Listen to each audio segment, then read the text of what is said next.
بسم الله الرحمن الرحيم. الحمد لله رب العالمين، والصلاة والسلام على الأتمان والأكملان على أشرف الأنبياء وإمام المرسلين نبينا وحبيبنا محمد وعلى آله وصحبه أجمعين ومن تبعهم بإحسان إلى يوم الدين وبعد. بینندگان عزیز و گرامی، سلام الله علیکم و رحمته و برکاته. باز هم با قسمت جدید برنامه گناهان کبیره خدمت شما عزیزان هستم.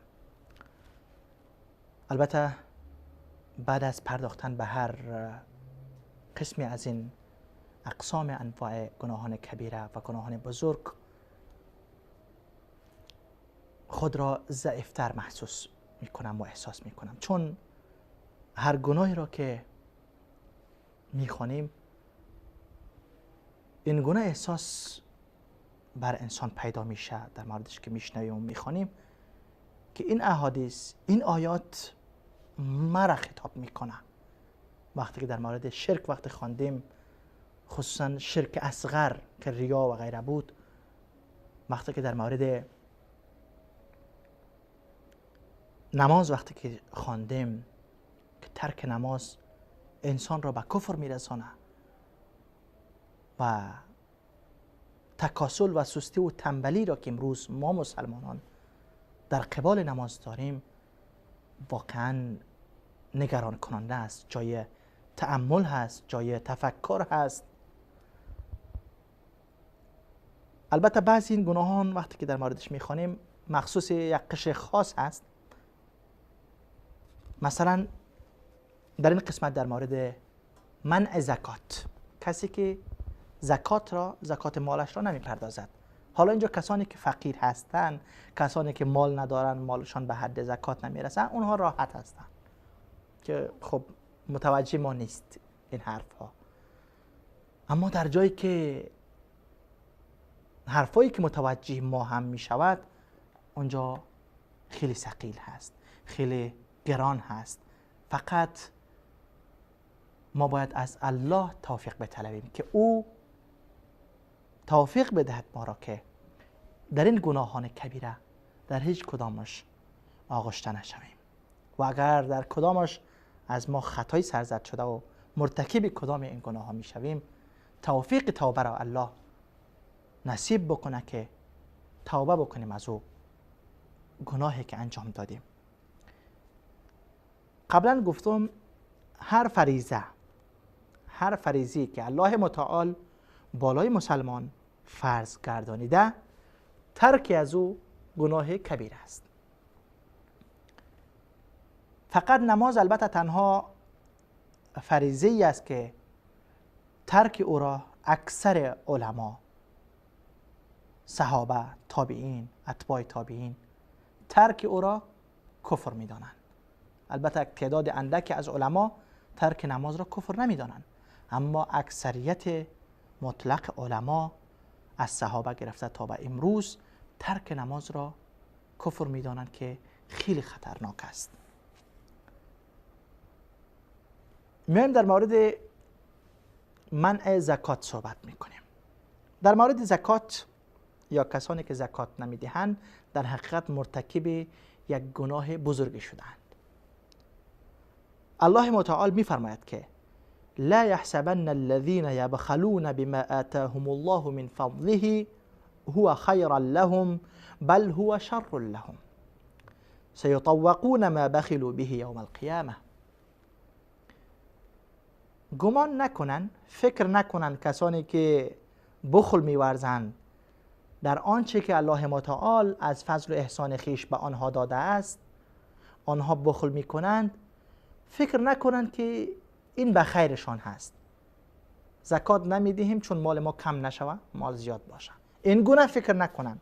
بل هو شر لهم، بلکه این منع زکات، نپرداختن زکات، شر و زشت و بدی را برای آنها به بار میاره.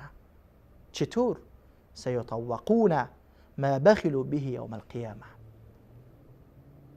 با آنچه که بخل می‌ورزند امروز زکات او را نمیپردازند، در روز قیامت اینها طوقه‌های آتشینی جور می شود و در گردن‌های کسان انداخته می شود که زکات مالشان را در این دنیا نمی پردازند.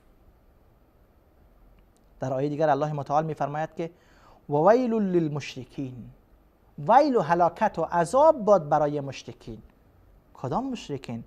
الذین لا یؤتون الزکاه، کسانی که زکات مالشان را نمی پردازند.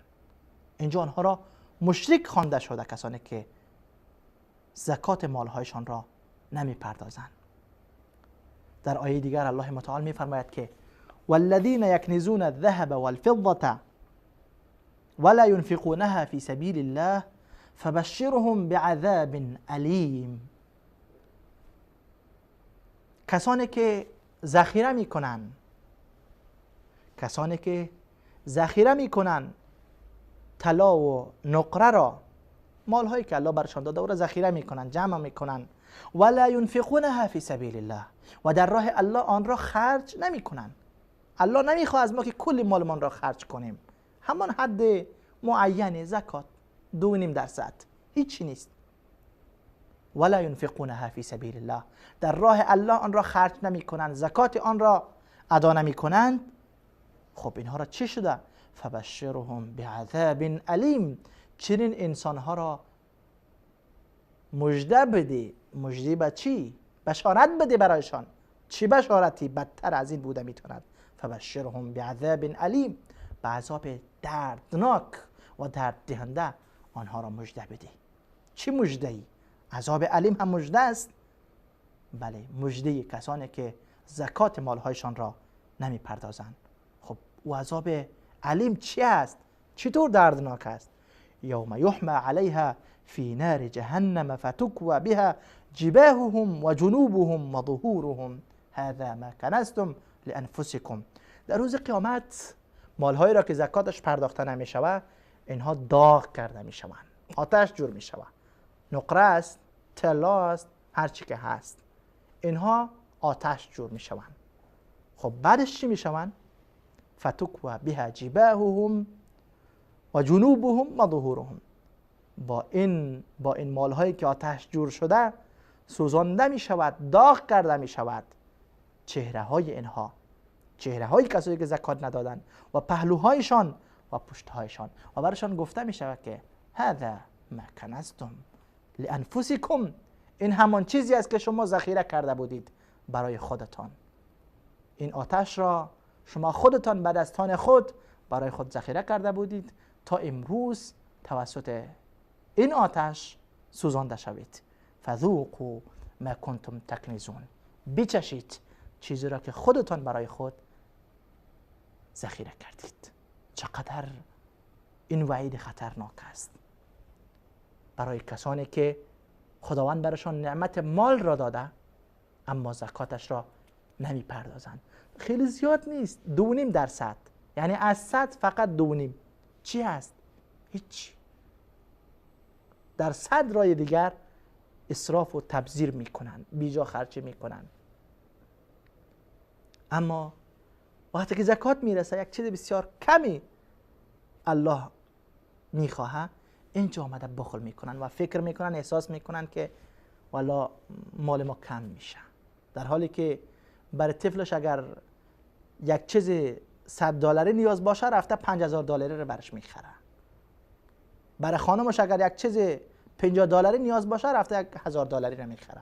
اما وقتی که نوبت به زکات میرسه، حق الله وقتی که میرسه، اینجا با $2.5 آماده نیست، اینجا بخل میکنه، دلش تنگ میشه و فکر میکنه که با دادن این زکات مال ما کم میشه. نه خیر، در حالی که کم نمیشه، این مال را زیاد میکنن، نمو میته، برکت میته، در مال برکت میاندازه.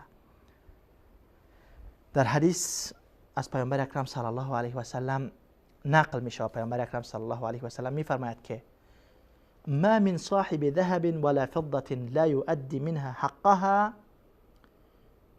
نیست هیچ کسی که صاحب طلاست، صاحب نقره است و او زکات این مالش را نمی پردازد، الا یک چیز هست برای از او هم، کسی که طلا داره و نقره داره زکاتی را نمی پردازه، در روز قیامت چی می شود؟ الا اذا کان یوم القیامه، مگر اینکه در روز قیامت صفحت له صفائح من نار، تخته های سنگی هموار می شود. هموار می شود تخته های از سنگ. تخته های سنگ از چی است این تخته های سنگی؟ من نار، آتش هن کلن. فاحمی علیها فی نار جهنم، باز این تخته ها در آتش خوب داغ می شوند، خوب گرم کرده می شوند، سوزانیده می شوند.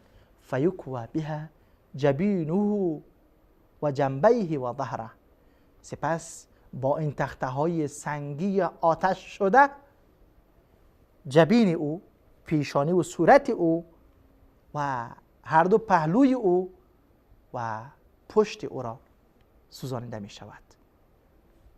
خب این تخته های سنگ را خوب میگذارند در پیشانی و در دو طرف و در پشت او تا اینکه اینها یخ می شوند. هر چیزی را ما در آتش وقتی بگذاریم داغ می شود، نی؟ وقتی در جای گوشت چیزی گذاشتیم این را میسوزانه تا اینکه این چیز خودش این آله سرد می شود. تا سرد می شود، وقتی که سرد شد دوباره اینها این تخته های سنگی باز در جهنم پایین می شوند، باز داغ کرده می شوند و باز آورده می شود تا او وقت پس پوست های آدم جور شده، باز دوباره همین قسم سوزانیده می شود.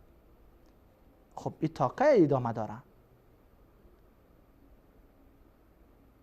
این تا زمان ادامه داره که الله متعال بین بنده ها فیصله میکنه و حساب و کتاب رخ میده و بعد از حساب و کتاب یا به سوی جنت میروه و یا به سوی جهنم. بعد از اینکه عذابش را اگر چشید، عذابش تمام شد، به سوی بهشت میروه. اگر مانده بود باز هم بالای از این چیزی باز هم به جهنم برده میشود. صحابه پرسیدن که این در مورد فقط کسی است که طلا و نقره داره و تجارت داره از او زکاتش نمیته، و کسی که شتر داشته باشه زکاتش نته او را چی میشه؟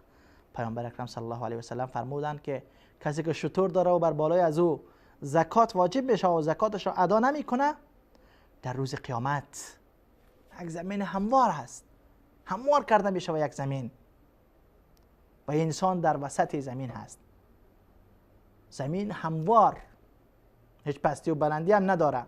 تمام شترهای ازی در گرد ازی جمع میشوند و این شترها او را با پاهایشان پامال میکنند و با دهنشان او را قب میزنند، میخورند او را تا اینکه خلاص میشه. تمام شد، باز دوباره آدم سالم میشه و این شترها باز به جان ازی حمله میکنند. فرمودن و کسی که شتر نداشته باشه، گاو و گوسفند اگر داشته باشه، فرمودن عین شکل کسی که برش الله گاو و گوسفندی داده که بالای از او زکات واجب میشه و به نصاب میرسه، زکات او را ادا نمیکنه، در روز قیامت یک میدان هموار آماده میشوه، انسان اونجا قرار داده میشوه و این گوسفندها و گاوها در اطراف او جمع میشوند، این را با پاهایشان پامال میکنند و با شاخهایشان این را شاخ میزنند تا وقتی که له لعان میشوه، باز دوباره سالم، جسدش سالم میشوه، باز میزنند و همین گونه عذاب اینها ادامه پیدا میکنه تا وقتی که حساب و کتاب تکمیل میشوه و بعد از حساب و کتاب اهل جنت به جنت و اهل جهنم به جهنم میروند. در حدیث دیگر می پیامبر اکرم صلی الله علیه و سلم میفرماید که اول ثلاثه يدخلون النار، اولین سه گروهی که وارد جهنم، وارد آتش میشوند کیا هستند؟ امیر مسلط، امیری که به زور خود را بالای مردم مسلط میکنه و بر مردم ظلم میکنه. و ذو ثروت من مال لا یؤدی حق الله تعالی من ماله. دوم، گروه دوم کسانی هستند که الله برشان مال داده، ثروت داده، حق الله را ادا نمی کنند. و سوم، و فقیر فخور، فقیری که تکبر میکنه، تکبر و غرور خیلی زشت است. انشالله در خلال گناه های بزرگ میآید. هر انسانی که تکبر بکنه زشت است، هر کسی که تکبر بکنه. اما تکبر وقتی که از یک فقیر شود این زشت‌تر است. یک کسی منصب داره، مال داره، خب به مال و منصبش مینازه، تکبر و غرور میکنه. فقیر به چی تکبر میکنه؟ گرچه تکبر اون صاحب منصب و صاحب مال هم زشت است، گناه بزرگی است، اما از فقیر زشت‌تر است و قباحتش بیشتر است. از عبدالله ابن عباس رضی الله عنهما نقل می شود. عبدالله ابن عباس رضی الله عنهما می گوید که کسی که مال داره و بر او حج فرض شده حج نمی کنه، یا اینکه مالی داره که زکات بر او واجب شده و زکات مال خود را ادا نمی کنه. هر انسانی که حج بالایش واجب شد، استطاعت داشت مالی و بدنی، حج نکرد، مال داشت، به نصاب رسیده بود مالش، زکات مالش را ادا نکرد، این دو نوع انسان در وقت مرگ امیدی واپسی را میکنن. امید واپسی یعنی چی؟ یعنی در وقت مرگ از خداوند میخواد که یا الله مرا چند وقت مهلت بده که برم حج بکنم، یا الله مرا چند وقت فرصت بده که برم زکات مال خود را ادا بکنم. اطرافیان ابن عباس شاگردانش پرسیدن که یا ابن عباس، ای پسر عموی پیامبر اکرم صلی الله علیه و سلم، این واپسی و تقاضای واپسی را خود تنها کفار میکنن. کافر وقتی که از دنیا میروه و آغاز عذاب الهی را وقتی که میبینه میگه الله مرا وقت بده که برم مسلمان شوم. اما این کسی که مسلمان هست این چطور تقاضای واپسی را میکنه؟ عبدالله ابن عباس گفت که باش من قرآن را برای تو تلاوت بکنم و سپس این آیه را خواند که و انفقوا مما رزقناكم من قبل ان یأتی احدكم الموت فیقول رب لولا اخرتنی الى اجل قریب فاصدق. ای مؤمنین، ای مسلمانان، انفاق بکنید، خرج بکنید از آنچه که الله برایتان داده است در راه الله، پیش از آن روزی که بیاید یکی از شما را مرگ به سراغتان آمد، ملک الموت آمده بالای سرت میخواه روحت را بکشه. اینجا باز میگی که فیقول، ملک الموت آمده میخواه روحت را بکشه، از تو بیرون بکنه. اینجا تو میگی که رب لولا اخرتنی الى اجل قریب فاصدق، ای پروردگار من کمی مرا مهلت بده که بروم صدقه بکنم. چطور صدقه؟ زکات مالم را بدهم، اگر پول دارم و حج نکردم برم به حج. اینجا دیگه این افسوس را میخوری، این آرزو را داری برگردانده شوی، اما وقت تمام شده دیگه برگردانده نمیشی. کسانی را که الله امروز مال داده است و زکات بر آنها فرض شده، مالشان به حد زکات رسیده، نصاب زکات را پوره می کند، زکات مالشان را ادا نمی کنند، بترسن از روزی که ملک الموت بالای سرشان بیاید و در حال کشیدن روح او اونجا صدا بزنند که خدایا مهلت بده که برم زکات مالم را ادا بکنم. اونجا دیگه مهلت داده نمی شود، فرصت میسر نمی شود. الان فرصت داریم. هر کسی که بر او زکات فرض شده زکات مالش را باید ادا بکنه قبل از اینکه از این دنیا می روه. خب اگر بخل میکنی، زکات مالت را ادا نمی کنی، چی سودی میبری؟ بعد از مردن تو با 2.5 متر تان سفید میری اونجا و رم اگر نصیبت باشه بعضی وقت از امو هم محروم هستی. اگر در دریا غرق شوی، در جای بمیری کسی گرد نکنن، از کفن هم محروم هستی. پس بخل به خاطر چی؟ تو که مردی رفتی اونجا، عذاب متوجه تو است، از این مال به تو هیچ چیزی نمیرسه. ورثه میرون میخورن، عیش و نوش خدا میکنن و تو در اونجا عذاب میشی. چرا امروز ما متوجه نشویم اگر حق الله در مال ما هست چرا او را ادا نکنیم از گردن خود؟ چرا او را از سر خود ساقط نکنیم که فردا باز پشیمان شویم؟ و پشیمانی هم سودی نداره. مال را هم ورثه بین خود تقسیم و ترکه کردن، نصفش را فرزند خورده، نصفش را داماد میخوره و ما در اونجا عذاب شویم. علیه بالله. خداوند همین ما را توفیق بده، خصوصا کسایی که مال دارن، خداوند نعمت مال را برایشان داده، زکات مالشان را ادا بکنن. بر علاوه زکات صدقات و خیرات داشته باشن و بدون شک صدقه و خیرات در دنیا و آخرت بلاها و مصیبت ها و عذاب ها را از روی انسان دور می کند. الله همین ما شما را توفیق نصیب بکنه، چیزی که میشنویم به او عمل بکنیم و گناهایی را که میدانیم از او اجتناب بکنیم. در مورد گناهانی که آگاه میشویم اگر از ما سرزد شده توبه بکنیم و دوباره انجام ندهیم و گناهی را که نکردیم از اونها دوری بجوییم. تا قسمت بعد، تا کبیره بعدی، الله یار و مددگارتان. و السلام علیکم و رحمت الله و برکاته.